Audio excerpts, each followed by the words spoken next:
सफलता पाने के लिए धैर्य रखने की शक्ति कितनी है? धैर्य रखने से हम कैसे सब कुछ पा सकते हैं?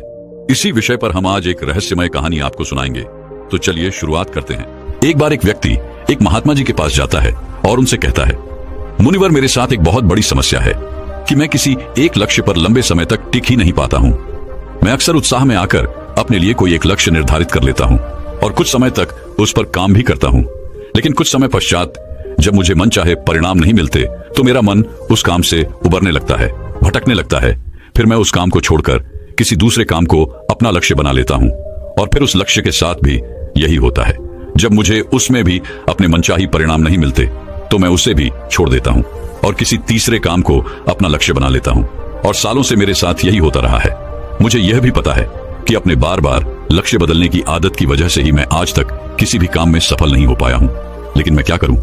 बहुत प्रयास करने के बाद भी मैं अपनी इस आदत को छोड़ नहीं पा रहा हूँ। मुनिवर, मैं आपके पास बड़ी उम्मीद लेकर आया हूँ। कृपया मुझे कोई ऐसा तरीका बताएं जिससे मैं अपनी इस आदत को छोड़कर एक लक्ष्य पर तब तक टिका रह सकूं जब तक मैं उस लक्ष्य को हासिल न कर लूं। महात्मा जी ने उस व्यक्ति की बात पूरे ध्यान से सुनी और फिर कहना शुरू किया, सब्र का फल मीठा होता है। यह प्रसिद्ध मुहावरा तो तुमने सुना ही होगा, जिसका अर्थ है धैर्य के साथ काम करने से परिणाम अच्छे मिलते हैं। लेकिन यह जरूरी तो नहीं कि परिणाम हर बार हमारी उम्मीद के अनुसार और अच्छे ही हों। बहुत बार ऐसा होता है कि हमारी सारी कोशिशों के बावजूद कुछ न कुछ कमी रह जाती है और परिणाम हमारी उम्मीदों को पूरा नहीं करते। ऐसी स्थिति में ज्यादातर लोग अपना धैर्य खो देते हैं, जबकि ऐसे समय में ही इंसान के धैर्य की असली परख होती है।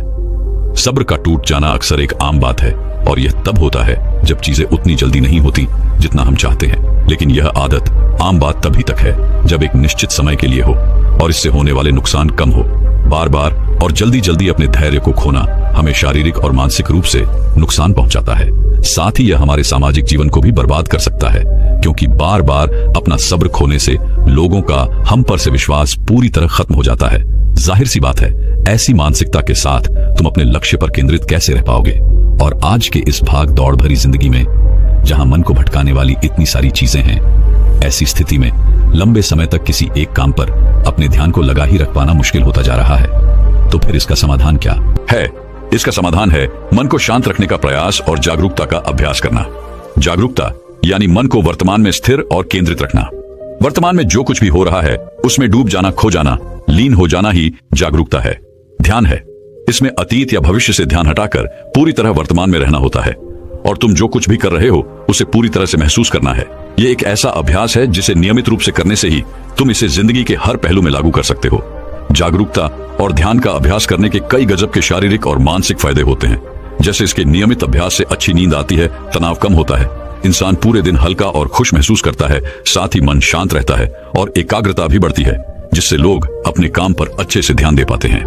ध्यान और जागरूकता का महत्व और इसके फायदों के बारे में जानने के बाद अब अगला प्रश्न उठता है कि जागरूकता का अभ्यास कैसे करना है और कौन सी जरूरी बातों का ध्यान रखना है। तो सबसे पहले तुम्हें एक मजबूत इरादा बनाना चाहिए और इसके फायदे को ध्यान में रखते हुए तुम्हें यह अच्छे से पता होना चाहिए कि तुम जागरूकता या ध्यान का अभ्यास क्यों करना चाहते हो। जब इसके पीछे कोई मजबूत कारण होगा तभी तुम इस अभ्यास को लंबे समय तक कर पाओगे। जैसे किसी के लिए यह कारण अपना तनाव कम करना हो सकता है। सबसे पहले तुम्हें यह तय करना है कि ध्यान या जागरूकता के अभ्यास के पीछे का तुम्हारा अपना कारण क्या है। अब जब तुमने तय कर लिया कि तुम्हें अभ्यास क्यों करना है, तो सबसे पहले तुम्हें अपने अतीत और भविष्य के फालतू विचारों को बाहर का रास्ता दिखाना है। तुम्हें यह पता होना चाहिए कि तुम्हारी ऊर्जा अतीत के लिए पश्चाताप या भविष्य की चिंता करने के लिए नहीं है, बल्कि अपने वर्तमान पर ध्यान देकर अपने जीवन को एक नई दिशा देने के लिए है। तुम्हें अपने आज के लक्ष्यों पर ध्यान देकर अपने भविष्य की बागडोर अपने हाथों में लेनी है। अब यहाँ जागरूकता के अभ्यास में दूसरी बात आती है, ध्यान देने की, यानी खुद को एक एकाग्रचित करने की। और इसके कई तरीके हैं। पहला, तुम किसी शांत जगह पर आरामदायक किसी दिन बैठ जाओ और अपनी आती जाती सांसों पर ध्यान दो कि कैसे सांस तुम्हारी नाक से तुम्हारे शरीर के अंदर जा रही है और फिर कैसे बाहर निकल रही है। सारा ध्यान सिर्फ इसी पर लगाना है। दूसरा तरीका है कि तुम शांति से बैठकर अपने मन में चलने वाले विचारों पर ध्यान दे सकते हो। तुम्हें मन में चल रहे विचारों को सिर्फ देखना है, किसी भी विचार को पकड़ना नहीं है। विचार आएंगे और गायब हो जाएंगे, तुम्हें बस देखना है। सड़क के किनारे बैठे उस आदमी की तरह जो वहां से आते जाते राहगीरों को देख रहा है लेकिन किसी को रोक नहीं रहा। या कुछ लोग अपनी भगवानिया मंत्रों का जाप भी करते हैं, जिसका जहां मन लगे या जिसके लिए जो तरीका काम करे सभी सही है। पर यहाँ सबसे महत्वपूर्ण बात है ध्यान देने की, एक एकाग्रचित रहने की। फिर चाहे वो किसी भी तरीके से हो। इसी तरह जागरूकता का अभ्यास करने का एक और जबरदस्त तरीका है, और वह है अभी वर्तमान में तुम्हारे आसपास जो कुछ भी हो रहा है उस पर ध्यान देना। जैसे किसी चीज की आवाज, सुगंध, हवा, या फिर तुम कहीं चल रहे हो तो उसके आसपास की हर एक चीज पर बारीकी से ध्यान दो। ऐसे ही अगर कुछ खा रहे हो तो उसका स्वाद, आकार, रंग, सुगंध, हर एक चीज को देखते और महसूस करते हुए उससे खाना। इस तरह अपनी सारी इंद्रियों की मदद से जागरूकता का अभ्यास बड़े ही शानदार तरीके से किया जा सकता है। इसमें अलग से किसी शांत जगह जाने की जरूरत नहीं, बल्कि जो कुछ भी तुम कर रहे हो बस उसे महसूस करना है। अपनी जिंदगी में हर इंसान कभी ना कभी ऐसी स्थिति में जरूर पहुंचता है जहां उसे लगता है कि वह अटक चुका है, उसे आगे कोई रास्ता नजर नहीं आता, उसकी सफलता रुक सी जाती है। असल में हम कितने ही सटीक योजना क्यों न बना ले, कुछ बाहरी परिस्थितियां हमारे हाथ में नहीं होती, या फिर कभी हम अपनी क्षमताओं का सही अनुमान नहीं लगा पाते और ऐसे लक्ष्य तय कर लेते हैं जो उस समय हमारे लिए हासिल कर पाना लगभग असंभव होता है। तो ऐसी स्थिति में सब कुछ छोड़ देने का मन करता है। इसी वजह से ज्यादातर लोग लक्ष्य तो निर्धारित कर लेते हैं, लेकिन अपनी योजना पर लंबे समय तक काम नहीं कर पाते और हार मानकर अपना लक्ष्य बदल देते हैं या फिर योजना। जबकि बहुत बार ऐसे पलों में बस एक धक्के की जरूरत पड़ती है जो हमें फिर से उत्साहित कर सके। जब किसी काम में हमारी प्रगति हमारी उम्मीद से कम होती है या फिर नहीं होती, तब हम सबसे पहले उस काम को ही छोड़ देना चाहते हैं। यह स्वाभाविक है, क्योंकि यही सबसे आसान काम लगता है उस समय। लेकिन यही बात सबसे खतरनाक भी है, क्योंकि अगर बार बार हार मान लेने की आदत पड़ गई तो फिर किसी भी काम में सफल होना तुम्हारे लिए बहुत मुश्किल हो जाएगा। ऐसी स्थिति में तुम्हें अपनी मानसिकता बदलने की जरूरत है। सबसे पहले जो हो रहा है उसका सही मूल्यांकन करना, गलतियों का पता लगाना और फिर उसके हिसाब से योजनाओं को नए तरीके से बनाने की जरूरत होती है। भविष्य की चिंता छोड़कर वर्तमान के काम पर अपना ध्यान लगाना और मन लगाकर अपने काम को पूरी जागरूकता के साथ करना तुम्हें फिर से अंदर से उत्साह से भर देगा। तुम्हें इस बात को हमेशा याद रखना है कि मुश्किलें और असफलताएं भी जिंदगी का एक हिस्सा है। यह हमें कुछ नया सिखाती है और हमारे व्यक्तित्व निर्माण में महत्वपूर्ण भूमिका निभाते हैं। अपनी मानसिकता को एक नई सोच देकर तुम सफलता के बीच में आने वाली छोटी छोटी असफलताओं को एक मौके के रूप में देख सकते हो। तुम्हें अपने अंदर एक सकारात्मक मानसिकता विकसित करनी चाहिए, जो भविष्य में आने वाली चुनौतियों के लिए तुम्हें मानसिक रूप से तैयार रखिएगा। तुम अपने सोचने का नजरिया बदलकर अपनी परिस्थितियां बदल सकते हो।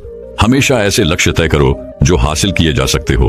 अक्सर असफलता या आगे न बढ़ पाने का एक बड़ा कारण यह भी होता है कि व्यक्ति खुद से ऐसी ऐसी उम्मीदें पा लेता है जिसे पूरा कर पाना बहुत ही मुश्किल होता है और फिर वह जल्दी ही निराश और उदास हो जाता है।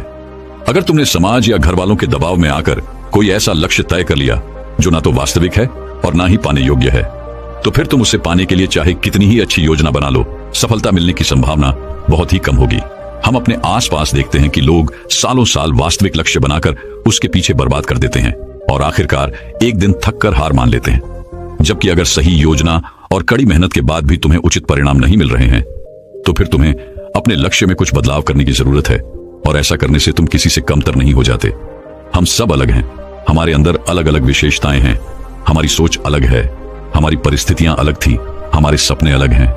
इसीलिए किसी की देखा देखी, किसी की नकल न करके, किसी की दबाव में ना आकर अपने लिए वो लक्ष्य बनाओ जो तुम्हारे लिए सबसे सही हो। तभी तुम अपना सर्वश्रेष्ठ प्रदर्शन कर सकते हो और इसमें सफल होने की सबसे ज्यादा संभावना भी है। जब लोगों को उम्मीद के अनुसार परिणाम नहीं मिलते तो वह भूल जाते हैं कि उन्होंने यह लक्ष्य क्यों बनाया था। अपने लक्ष्य हासिल करने के लिए जब हम योजना बनाते हैं तो इसके पीछे दो प्रमुख कारण होते हैं, एक आंतरिक और दूसरा बाहरी। जब किसी भी काम में प्रगति धीमी पड़ जाए या तुम्हारा आगे उस काम को करने का मन न करे या फिर तुम हार मान लो कि अब मुझसे नहीं होगा, ऐसी स्थिति में तुम्हें अपने क्यों को याद करना है कि तुमने यह लक्ष्य क्यों बनाया था। खुद को याद दिलाना है कि अगर तुम हार मान लोगे तो इससे तुम्हारे अपने और तुमसे जुड़े लोगों के जीवन पर क्या प्रभाव पड़ेगा। अपने लक्ष्य के पीछे के मजबूत कारणों को याद करना तुम्हें ऐसी स्थिति में हौसला देगा जब तुम हार मानने वाले होगे। हमारी उम्मीद यह बताती है कि जो काम हम कर रहे हैं उसका परिणाम कैसा होना चाहिए। हम कितनी और कैसी उम्मीद रखेंगे यह बहुत सी चीजों पर निर्भर करता है, जैसे हमारे अतीत के अनुभव, समाज की राय, बाहरी परिस्थितियां इत्यादि शामिल है। तुमने भी अनुभव किया होगा कि जब तुम्हारे परिवार, समाज या आसपास के लोग अच्छा कर रहे होते हैं तो तुम्हारे ऊपर भी उनसे अच्छा करने का तनाव बढ़ने लगता है। लेकिन ऐसी स्थिति में तुम्हें किसी की देखा देखी या दबाव में आकर कोई काम नहीं करना चाहिए, बल्कि अपनी काबिलियत, समय, परिस्थिति, जानकारी के अनुसार ही अपना लक्ष्य तय करके उस पर काम करना चाहिए। वैसे भी इस दुनिया में सबके सारे सपने कहां पूरे होते हैं, लेकिन उम्मीद पूरी ना होने की स्थिति में कुछ लोग टूट जाते हैं और हार मान लेते हैं, जबकि वही दूसरी तरफ कुछ लोग नए सिरे से, नए जोश के साथ उस काम को पूरा करने में जुट जाते हैं। कभी सोचा है ऐसा क्यों होता है कि एक ही परिस्थिति में लोग इतनी अलग अलग प्रतिक्रिया क्यों देते हैं? क्योंकि हम सब एक दूसरे से अलग हैं, हमारी सोच और क्षमताएं अलग अलग हैं। वैसे उम्मीद यह परीक्षाएं रखना गलत नहीं है, क्योंकि यह हमें अंदर से उत्साहित और जोशीला बनाए रखती हैं। लेकिन जरूरत से अधिक उम्मीद और परीक्षाएं रखना चिंता और तनाव का कारण बन सकती है। इसीलिए हमारी अपेक्षाएं हमेशा वास्तविक होनी चाहिए, क्योंकि निराशा का सबसे बड़ा कारण होता है अवास्तविक लक्ष्य बना लेना। तुम्हें अपने लक्ष्य तय करने से पहले अपनी योग्यता, जानकारी, पसंद, परिस्थितियां, समय और उपलब्ध संसाधन पर ध्यान देना चाहिए और उसी के अनुसार अपना लक्ष्य बनाना चाहिए, ताकि तुम अपनी क्षमताओं और जानकारियों का सही उपयोग करके अपना सर्वश्रेष्ठ प्रदर्शन कर सको, ना कि किसी की देखा देखी या प्रभाव में आकर खुद को ऐसे काम में झोंक दो जिसके लिए तुम्हें बाद में पछताना पड़े। श्रीमद् भगवद गीता में कहा गया है कि कर्म करो, फल की चिंता मत करो, यानी कि सिर्फ परिणाम की लालच में काम ना करें, बल्कि उसके सफर का भी आनंद उठाएं। परिणाम मिलने में समय लगता है और बहुत बार वह हमारी उम्मीदों से मेल नहीं खाता, लेकिन जब हम उस काम की प्रक्रिया में खुशी महसूस करना शुरू कर देते हैं, तब हम अपना सर्वश्रेष्ठ कर रहे होते हैं। फिर वह काम हमारे लिए काम नहीं, बल्कि आनंद का स्रोत बन जाता है। सफलता की राह पर अक्सर उतार चढ़ाव आते ही रहते हैं, बहुत सी मुश्किलों और चुनौतियों का सामना करना पड़ता है। इसी तरह बहुत बार परिणाम तुम्हारी सोच के बिल्कुल विपरीत होगा, लेकिन अगर तुम्हें उस काम को करने में ही आनंद आ रहा है तो तुम उदास और हताश होने से बच जाओगे। कहते हैं कि जिंदगी का क्या भरोसा, कब किस मोड़ पे ले आए। जीवन पूरी तरह से अनिश्चित है और हमेशा हमारी योजना के अनुसार चीजें नहीं हो सकती, क्योंकि इसमें बाहरी परिस्थितियां भी अपना असर डालती हैं, जिन पर हमारा कोई बस नहीं चलता। इसीलिए जरूरी है कि हमारी उम्मीदों में थोड़ा लचीलापन हो। हमें किसी भी तरह के अनचाहे परिणाम के लिए हमेशा मानसिक रूप से तैयार रहना चाहिए। इससे अचानक परिस्थितियां बदलने पर व्यक्ति को सदमा नहीं लगता और वह सकारात्मक सोच के साथ आगे आने वाली चुनौतियों का डटकर सामना कर सकता है। धैर्य टूटने और निराशा में डूबने का अगला सबसे बड़ा कारण है दूसरों से अपनी तुलना करना। क्या चीते की रफ्तार की तुलना हाथी की चाल से करके इन दोनों में से किसी एक को दूसरे से कम समझना सही है? क्या शेर और मगरमच्छ की तुलना की जा सकती है? ये दोनों ही अपने क्षेत्र के धुरंधर हैं। ऐसे ही हम सब भी एक दूसरे से अलग हैं, हमारा व्यक्तित्व अलग है। इसीलिए तुलना किसी भी प्रकार से फायदेमंद नहीं होती। हर किसी का अतीत अलग था, परिस्थितियां अलग थी और चिंताएं अलग थी। दूसरों से बेवजह की तुलना करना हमें तनाव में डाल सकता है, जो हमारे काम और स्वास्थ्य दोनों के लिए सही नहीं है। इसीलिए दूसरों से अपनी तुलना करने की बजाय अपने काम पर ध्यान लगाओ। लक्ष्य हासिल करने की दिशा में मनचाही परिणाम ना मिलने पर कभी खुद को दोष मत दो। खुद के प्रति ज्यादा कठोर होना भी सही नहीं है, क्योंकि लगातार खुद को दोष देते रहने से हालात तो बदलेंगे नहीं, बल्कि तुम्हारा आत्मविश्वास और आत्मसम्मान बुरी तरह से प्रभावित होगा, जिसका परिणाम यह होगा कि तुम फिर नए तरीके से शुरुआत करने में खुद को विवश महसूस करोगे। कहते हैं जैसा इंसान सोचता है एक दिन वैसा ही बन जाता है। इसीलिए यह जरूरी है कि हम इस बात को लेकर जागरूक रहें कि हमारे मन में किस तरह के ख्याल ज्यादा आते हैं। खास तौर पर सोने से ठीक पहले और सुबह उठने के ठीक बाद आने वाले विचार हमारी जिंदगी बदल देने वाले होते हैं, क्योंकि रात में सोने से पहले हम जो सोचते हैं, हमारा अवचेतन मन पूरी रात उस पर काम करता है। कबीरदास जी ने एक बार कहा था कि निंदक नीले राखिए, आंगन कुटी हवाएं, बिना पानी साबुन, बिना निर्मल करे सुबह। यानी हमें अपने आसपास ऐसे लोग जरूर रखने चाहिए जो बिना किसी डर, संकोच और आग लपेट के पूरी ईमानदारी से हमें हमारी गलतियों और कमजोरियों के बारे में बता सकें। लेकिन इसमें ध्यान देने वाली बात यह है कि वो हमारे शुभचिंतक होने चाहिए, हमें सही से समझने चाहिए, क्योंकि सिर्फ तारीफ करके अपना काम निकलवाने वाले लोग हमें गलत रास्ता दिखा सकते हैं, वहीं सिर्फ कमियां ढूंढने वाले लोग हमें निरुत्साहित कर सकते हैं। हमें सही लोगों की पहचान करनी आनी चाहिए। जिस तरह से तुम अपनी तारीफ को खुले दिल से स्वीकार करते हो, उसी तरह अपनी आलोचनाओं को भी स्वीकार करना सीखना होगा। तभी तुम खुद को बेहतर बना पाओगे और अपने लक्ष्य को हासिल कर पाओगे। जीवन में मुश्किलें या चुनौतियां आने पर सबसे पहले वही लोग अपना धैर्य खोते हैं जिनका मन अशांत और बेचैन होता है, यानी जिनके मन और शरीर के बीच का तालमेल ठीक नहीं होता। तो अगर लोग अपने मन और शरीर के बीच ठीक से तालमेल बैठना सीख लें, यानी खुद को शांत रखना सीख लें, तो वह ज्यादा धैर्य और आत्मविश्वास के साथ आने वाली चुनौतियों का सामना कर सकते हैं। तो अब प्रश्न उठता है कि शरीर और मन के बीच संतुलन कैसे बनाया जाए?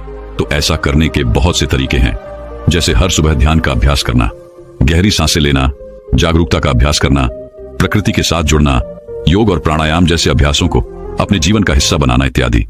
एक और चीज जो व्यक्ति को ज्यादा धैर्यवान और खुशहाल बनाती है, वह है आभार व्यक्त करना। जब इंसान का पूरा ध्यान उस चीज पर होता है जो उसके पास नहीं है, तो यह बात उसके अंदर बेचैनी पैदा करती है। फिर वह इस बेचैनी में आकर अपना धैर्य खो देता है और ऐसे निर्णय लेने लगता है जो उसे सफलता की ओर ले जाते हैं। फिर यह सफलता उसे और बेचैन कर देती है और फिर इस तरीके से यह एक चक्र बन जाता है। जिस पर व्यक्ति उलझ कर रह जाता है। आभार व्यक्त करना एक ऐसा अभ्यास है जिसमें हम जानबूझकर जिंदगी में होने वाली अच्छी चीजों पर ध्यान देते हैं और उसके लिए खुशी महसूस करते हैं। हमें हर दिन थोड़ा समय निकालकर हर उस छोटी से छोटी चीज के लिए भी आभार प्रकट करना चाहिए जिसने हमारे जीवन को खुशहाल, समृद्ध और आसान बनाया है। धन्यवाद अदा करने का यह अभ्यास हमारी मानसिकता को बदलकर हमारे अंदर धैर्य विकसित करने में एक महत्वपूर्ण भूमिका निभाता है। अगली चीज जो इंसान के अंदर धैर्य विकसित करती है वह है अपने समय का सही उपयोग करना। तुमने देखा होगा कुछ लोग अक्सर समय की कमी का रोना रोते रहते हैं, जबकि यह सबके पास एक बराबर है। दिन के 24 घंटे और हफ्ते के 7 दिन। इसी समय का सही उपयोग करके कुछ लोग बहुत बड़ी सफलता हासिल कर लेते हैं तो कुछ लोग ठीक से अपने दिन का काम भी खत्म नहीं कर पाते।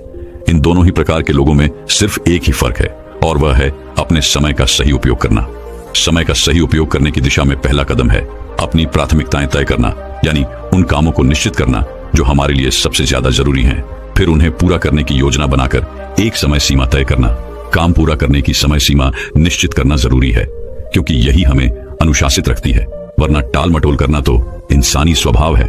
अपने दूर के बड़े लक्ष्यों को तय करने के बाद उनको पूरा करने की योजना को दिन, हफ्ते और महीनों में बांटना भी जरूरी है क्योंकि यह हमारे काम को बहुत आसान बना देता है। जब इंसान के पास अपने काम को पूरा करने की एक अच्छी योजना होती है तो फिर फालतू के कामों में अपना समय बर्बाद करना भी कम हो जाता है और हम अनुशासित बने रहते हैं।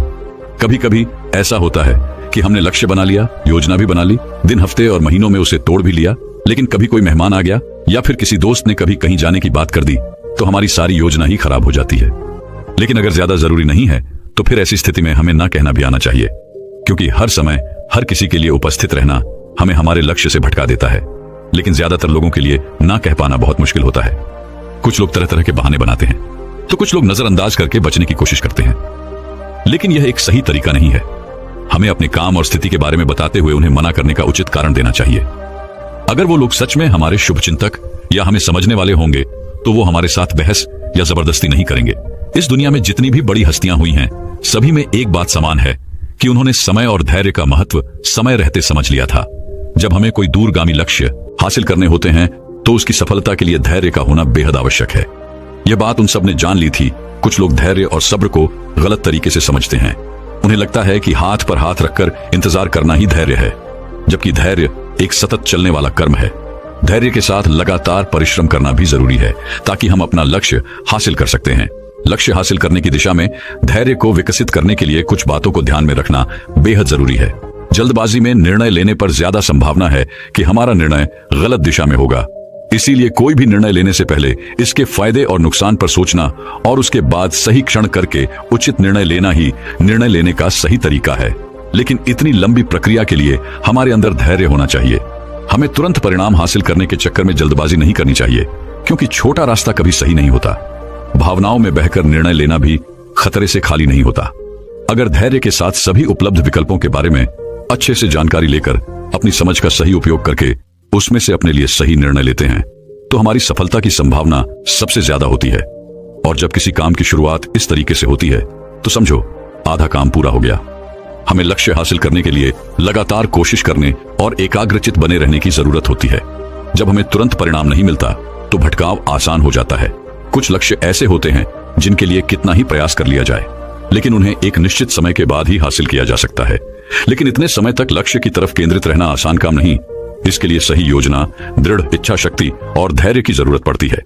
धैर्य हमें अनुशासित भी बनाता है और काम के बीच में भटकाव और चिंता से दूर रखता है। तुरंत मिलने वाले परिणाम हमें और जल्दी हासिल करने का लालच देते हैं। इससे होता यह है कि हम जो भी छोटे छोटे सफलता या लक्ष्य हासिल करते हैं उसके लिए खुश होना भूल जाते हैं, जिससे हमारे अंदर उस छोटी सफलता का उत्साह नहीं आ पाता और हम उसी तनावपूर्ण स्थिति में बने रहते हैं जो काम के बीच में होती है। बूंद बूंद से ही सागर बनता है। हर काम के लिए एक निश्चित समय लगता है। बदलता मौसम भी इस बात को सिद्ध करता है। बड़े और महत्वपूर्ण लक्ष्यों को हासिल करने में समय, दृढ़ता और धैर्य लगता है। बड़े लक्ष्य के लिए बड़े धैर्य की भी जरूरत पड़ती है क्योंकि धैर्य हमें डटे रहने में मदद करता है। ऐसे समय में जब कोई परिणाम मिलता ना दिखाई दे, धैर्य हमारी निराशा को दूर करता है और हौसला बढ़ाता है, जिससे हम अपने लक्ष्य को हासिल करने की दिशा में लंबे समय तक पूरी दृढ़ता और आत्मविश्वास के साथ लगे रहते हैं। इतना कहने के बाद महात्मा जी ने अपनी बात समाप्त की और वो मौन हो गए। उस व्यक्ति को भी धैर्य और सफलता प्राप्ति में धैर्य के महत्व का अर्थ पता चल चुका था उसने इस जानकारी के लिए महात्मा जी का धन्यवाद किया और वहां से चला गया। तो मेरे प्यारे दोस्तों, चलिए अब ध्यान की शक्ति के ऊपर एक छोटी सी अगली कहानी की शुरुआत करते हैं। आज से लगभग 2500 साल पहले पुराने चाइना में एक संत पैदा हुए। उनका नाम था लाओ त्सु। लाओ त्सु की गिनती अपने समय के सबसे समझदार और बुद्धिमान लोगों में की जाती थी। यहां तक कि चीन के सम्राट भी उनके पास सलाह लेने आया करते थे, क्योंकि लाओ त्सु की बुद्धिमानी के सैकड़ों किस्से प्रसिद्ध और उनका बड़ा मान सम्मान भी था पूरे चाइना में। एक बार कुछ ऐसी ही घटना घटी। सम्राट के दरबार में एक व्यापारी आया जिसके पास 2 फौल थे। उसने सम्राट के सामने एक शर्त रखी कि अगर सम्राट पहचान ले कि इनमें से कौन सा फौल असली है और कौन सा नकली, तो वो ये दोनों फौल सम्राट को भेंट कर देगा और साथ ही अपनी संपत्ति का आधा हिस्सा भी राजकोष में जमा करवाएगा। लेकिन अगर सम्राट नहीं पहचान पाते तो फिर उतना ही धन सम्राट को, व्यापारी को देना पड़ेगा। सम्राट ने शर्त मान ली। अब सम्राट के सामने 2 फौल लाए गए, जिनमें से एक असली था और दूसरा नकली। लेकिन उन दोनों में फर्क कर पाना बड़ा मुश्किल था, क्योंकि देखने में दोनों बिल्कुल एक जैसे ही लग रहे थे। जिस कारीगर ने उस नकली फौल को बनाया था वह इतना कुशल था कि उसने इतनी बारीकी से असली फौल की नकल की थी कि दोनों में फर्क ढूंढ पाना बड़ा मुश्किल हो रहा था। अब सम्राट उलझन में पड़ गए और जैसे ही सम्राट संकट में पड़े, उन्हें याद आई लाओ त्सु को बुलावा भेजा गया। क्योंकि लाओ त्सु की समझदारी के किस्से बड़े मशहूर थे, इसीलिए व्यापारी भी थोड़ा सा घबरा गया। हालांकि वह लाओ त्सु से कभी मिला नहीं था, लेकिन उसने उनके बारे में सुना बहुत था कि लाओ त्सु बहुत ही बुद्धिमान व्यक्ति हैं। लाओ त्सु तक संदेशवाहक ने संदेश भेजा कि सम्राट एक दुविधा में फंस गए हैं। 2 फूलों में पहचान करनी है, लेकिन सम्राट पहचान नहीं पा रहे हैं। फिर लाओ त्सु दरबार में पहुंचे। लाओ त्सु ने उन दोनों फूलों को बड़े ध्यान से देखा और उनमें फर्क पहचानने का प्रयास किया। लेकिन लाओ त्सु भी दुविधा में पड़ गए। वो भी थोड़ा परेशान हुए, भ्रमित हुए कि इनमें से कौन सा फल असली है और कौन सा नकली, क्योंकि देखने में दोनों फल हूबहू एक जैसे थे। लाओ त्सु को भी उनमें अंतर कर पाने में बड़ी मुश्किल हो रहा था। फिर लाओ त्सु ने व्यापारी से थोड़ा सा समय मांगा और वो टहलते हुए दरबार की खिड़की तक गए और उन्होंने उस खिड़की को खोल दिया। थोड़ी ही देर में बाहर से एक मधुमक्खी उड़ती हुई आई और वो जाकर उन दोनों फूलों में से एक के ऊपर बैठ गई। और यह देखकर लाओ त्सु के चेहरे पर एक हल्की सी मुस्कुराहट फैल गई।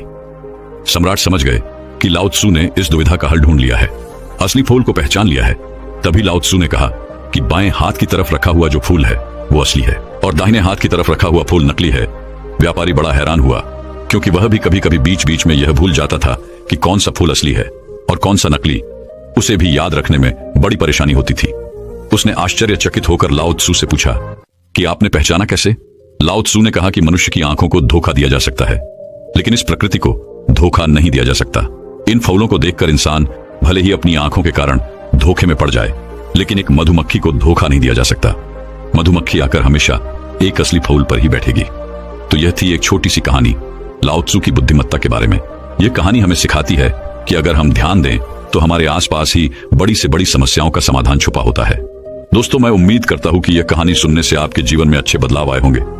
आपको इस वीडियो से क्या सीखने मिला, ये कमेंट करके जरूर बताइए और अपने परिवार, दोस्तों या आपके करीबी इंसान के साथ ये कहानी शेयर करके उन्हें भी इस ज्ञान से परिचित करवाए। बाकी अगर आपको यह वीडियो दिल से अच्छी लगी हो तभी इस वीडियो को लाइक कर देना और आपने अब तक इस चैनल को सब्सक्राइब न किया हो तो चैनल को सब्सक्राइब भी जरूर कर देना। आपका हर दिन शुभ हो और खुशियों से आपका जीवन भरा रहे। धन्यवाद। नमो बुद्धाय।